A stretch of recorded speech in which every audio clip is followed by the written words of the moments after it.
السلام عليكم ورحمة الله تعالى وبركاته. معكم أسماء السوين. أهلا ومرحبا بكم في موقع artuits.net.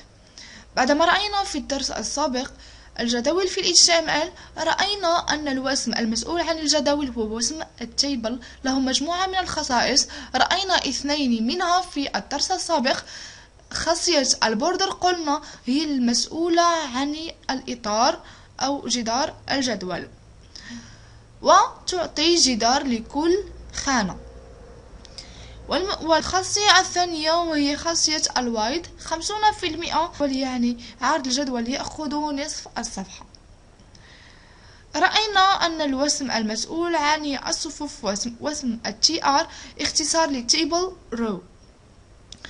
إذن وسط وسمي TR وسم البداية ووسم الغلق نضع وسمي TD هو المسؤول عن الخانات. نقوم بوضع عدد أوسمة TD على حسب عدد الخانات التي نريدها في ذلك الصف. إذن كما تلاحظون أنا قمت بوضع 3 صفوف وداخل كل صف 3 خانات. إذن هذا هو المثال الذي رأيناه في الدرس السابق. قلنا في درس اليوم إن شاء الله سوف نرى مجموعة أخرى من الخصائص لوسم التيبل وكذلك وسم TD. إذن هناك خاصية اسمها السيل بادينج، نعطيها مثلا 10 بيكسل. السيل بادينج هي الخاصية المسؤولة عن ترك مسافة بين محتوى الخانة وحدودها. إذن ريفريش. إذا كما تلاحظون ترك لي 10 بيكسل هنا و10 بيكسل هنا و10 بيكسل هنا. إذا سيل بادينج مسؤولة عن ترك مسافة بين محتوى الخانة وحدودها. أنا مثلا أريد أن أترك مسافة بين حدود الخانة والحد الخارجي للجدول. إذن كما تلاحظون هذه الحدود بينها مسافة صغيرة جدا. أنا أريد أن أترك مسافة 10 بيكسل بين حدود الخانة والحدود الخارجية. سيل سبيسينج 10 بيكسل كذلك أو 15 بيكسل. كنترول اس ثم نذهب إلى المتصفح وريفرش. إذا كما تلاحظون ترك لي 15 بيكسل هنا و15 بيكسل هنا و15 بيكسل هنا وكذلك 15 بيكسل هنا. ترك لي 15 بيكسل بين حدود بين خانة وخانة وكذلك بين الخانات والحدود أو الحد الخارجي للجدول بهذا الشكل من خلال خاصية السيل سبيسينج، وقمنا بإعطائها القيمة 15 بيكسل. أنا مثلا أريد أن أعطي خلفية للجدول من خلال خاصية BG Color، ونعطيها اللون الذي نريده. كيف نقوم بكتابة الألوان في ال HTML؟ يا إما نقوم بكتابة اللون إذا كنا نعرف اسمه باللغة الإنجليزية، مثلا red أحمر،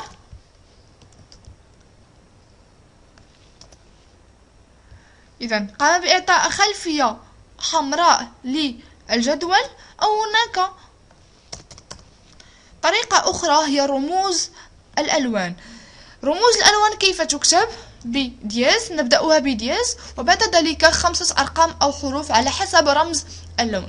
من أين نأتي برموز الألوان؟ مثلا 000 6 أصفار، أو إذا كانت تعاد يعني 6 أصفار نقوم بوضع فقط 3 أصفار. إذا كانت الأرقام أو الحروف كما هي 6 مرات، إذا 3 أصفار أو 6 أصفار هو رمز اللون الأسود.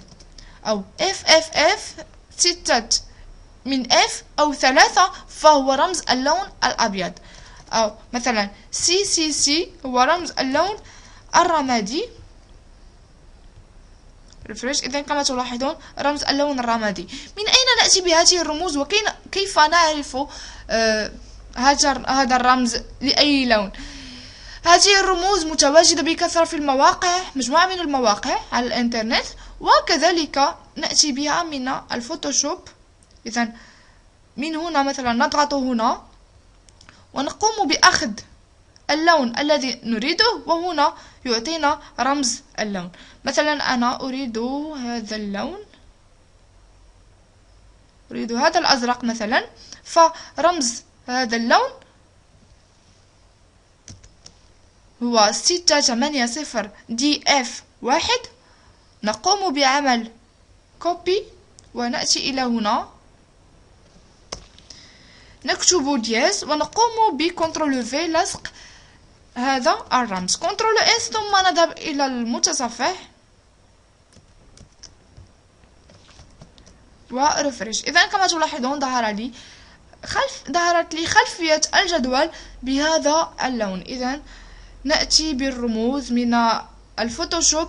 إذا لم يكن لديكم الفوتوشوب فهناك مجموعة من المواقع التي تعطي هذه الرموز لهذه الألوان. إذا بيجي كالر، إذا أردت مثلا أن أترك خلفية التيبل بيضاء وأقوم بتلوين فقط مثلا هذه الخانة، فأذهب إلى TD 20 مثلا وأقوم بلصق هذه الخاصية بالقيمة التي أعطيناها لذلك اللون.